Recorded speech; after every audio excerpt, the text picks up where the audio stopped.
Bismillahirrahmanirrahim. Assalamualaikum warahmatullahi wabarakatuh. Alhamdulillahirrahmanirrahim. Nahmadu wa nasta'in wa nastaghfiruh wa na'udzubillahi min syururi anfusina wa min sayyiati a'malina. May yahdihillahu fala mudhillalah wa may yudhlil fala hadiyalah. Asyhadu an la ilaha illallah wahdahu la syarikalah wa asyhadu anna Muhammadan abduhu wa rasuluhu amma ba'du. Pertama-tama mari kita panjatkan puji dan syukur kehadirat Ilahi Robbi, di mana pada kesempatan yang berbahagia ini kita bisa berkumpul bersama, berjumpa bersama, tentunya merupakan amatan karunia dari Allah Subhanahu wa taala. Kita bersalawat dan salam semoga tercurahkan untuk junjungan kita Nabi besar Muhammad sallallahu alaihi wasallam. Anak-anakku sekalian, pada kesempatan ini Bapak akan membahas tentang pengertian kodok dan qadar. Jadi kita belajar bab 2 ya, pada semester 2, yaitu mengenai menerima kodo dan qadar. Nah, apa itu kodo, apa itu qadar? Anak-anakku sekalian, kalau kita lihat di materinya, bahwa kodo artinya adalah suatu keputusan atau ketetapan terhadap suatu ketentuan yang telah ditetapkan oleh Allah Subhanahu wa taala bagi makhluknya sejak zaman ajal. Nah, sedangkan kalau qadar adalah suatu ukuran atau takaran ya. Qadar juga disebut dengan takdir. Jadi maksudnya qadar atau takdir adalah segala ketentuan Allah Subhanahu wa taala yang telah berlaku terhadap semua makhluknya. Namun qadar itu dapat diubah dengan usaha atau ikhtiar. Itu pengertian dari qadar dan qadar.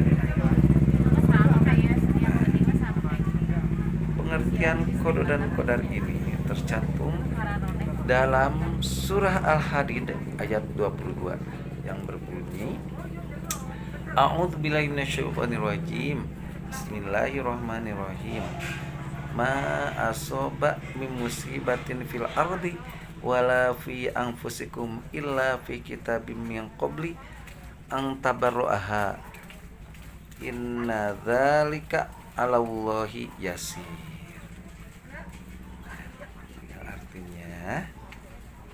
Tiada suatu bencana pun yang menimpa di bumi dan tidak pula pada dirimu sendiri, melainkan telah tertulis dalam kitab Lauh Mahfuz sebelum kami menciptakannya. Sesungguhnya yang demikian itu adalah mudah bagi Allah Subhanahu wa taala. Itu anak-anakku sekalian, pengertian dari kodo dan qadar, pengertiannya ya.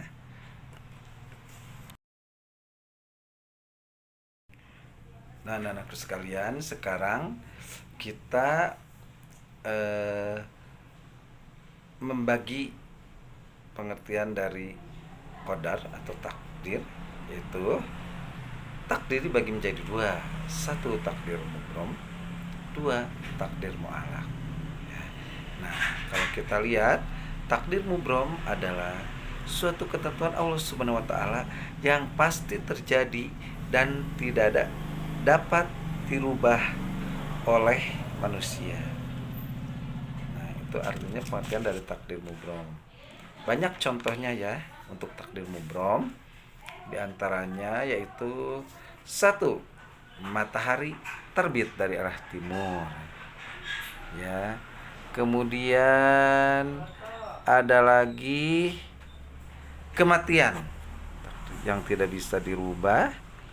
Kemudian kejadian seseorang yang terlahir di dunia ini, misalkan laki atau perempuan.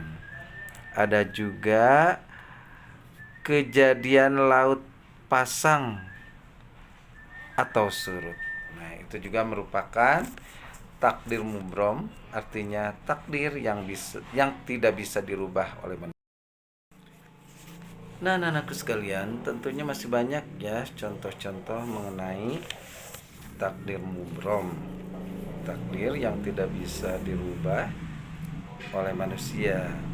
Masih banyak contohnya, kematian seseorang yang datang, kemudian rezeki, kemudian jodoh, kemudian bumi dan planet-planet. Allah SWT juga menetapkan laut pasang yang telah tadi disebutkannya. Ada juga menetapkan makhluknya untuk berjenis kelamin laki atau perempuan. Itu juga merupakan ketentuan Allah yang tidak bisa dirubah oleh manusia. Anak-anakku sekalian, segitu dulu dari Bapak. Nah, tugas kalian nanti menyimak video ini, kemudian menghafalnya, dan tentunya kalian harus menjawab pengertian apa itu kodo, apa itu kodar, apa perbedaannya, dan sebutkan contoh-contoh dari takdir mu'alaq. Sebutkan juga contoh dari takdir mubrom. Nah, teman-teman, bagi yang suka video ini, jangan lupa tetap like, comment, share, and subscribe agar tetap channel ini tetap maju. Terima kasih.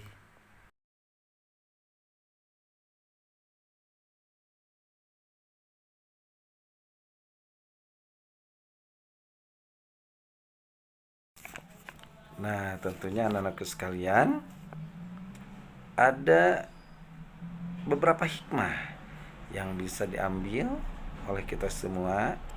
Hikmah beriman kepada qada dan qadar, ya.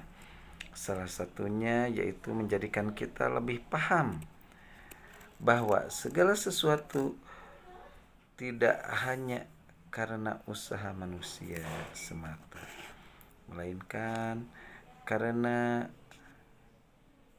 ridho dan kehendak Allah Subhanahu wa taala, karena irodah, ya, bukan karena irodah dan ketentuan Allah dan kehendak Allah Subhanahu wa taala.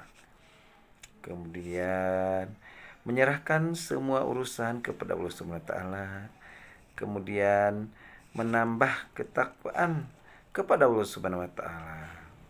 Nah, tentunya bagi kalian semua sebagai seorang siswa, kalian bisa memanfaatkan waktu dengan baik, datang ke sekolah tepat waktu, bertanggung jawab, santun, rendah hati dalam bersikap dimanapun berada. Nah, hikmah kepada qada.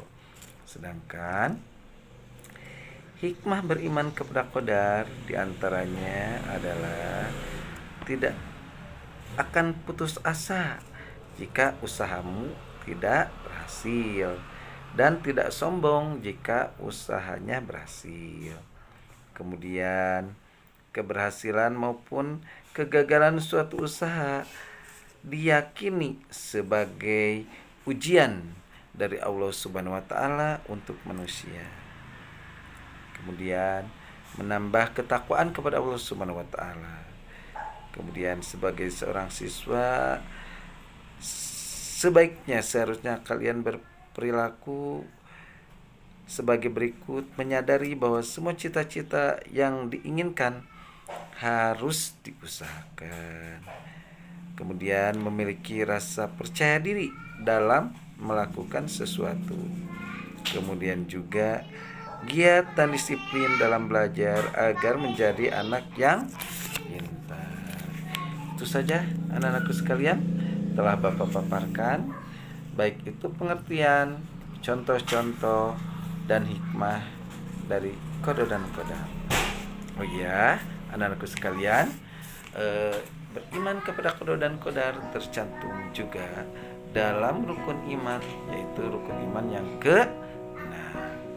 Anak-anakku sekalian, selamat belajar, giat belajar meskipun dalam keadaan apapun, ya. Apalagi sekarang ini kita dihadapkan dengan penyakit COVID-19.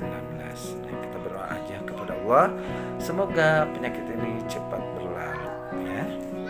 Itu saja, wabillahi taufiq wal hidayah. Wassalamualaikum warahmatullahi wabarakatuh.